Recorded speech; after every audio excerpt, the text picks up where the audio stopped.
Crews, of course, got an early start this morning trying to get ahead of the storm. And this was the scene in Weston where dozens of salt trucks loaded up to hit the roads.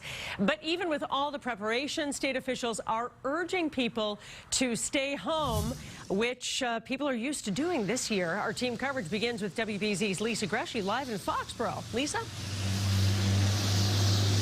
Paula, the snow is coming down here in the center of Foxborough, and officials expect conditions to only get worse from here. It's going to be very, very tough. We're expecting to become snow-covered early, slippery quickly. Some of the first flakes falling in Foxborough. I expect that we're going to be putting down salt pretty soon after precipitation starts, but because of the intensity, we're going to be calling out plows really quickly and early in this. So Hours earlier, crews along the Pike in Weston gearing up and salting up. It's going to be close to a full call out for us, so I expect that we're going to have more than 3,000 pieces of equipment out. Though that doesn't mean anyone else should be out on the roads. Highway Administrator Jonathan Gulliver echoing the governor's message. If you can stay home, you should.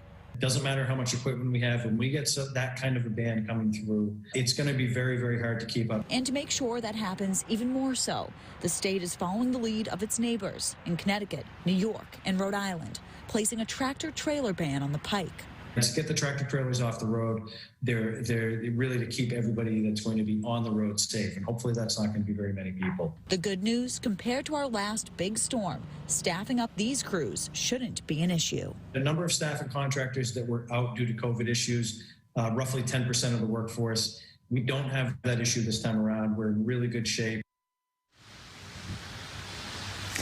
Now you can see we're still in the beginning phases of this, the flurry phase. It's been like this on and off for the last hour or so. As for the roads, those are still clear. It's not sticking to the roads just yet, and officials are warning that later on there could be whiteout conditions plus high winds. So if you have to leave the house, they're asking you to plan ahead and take it slow.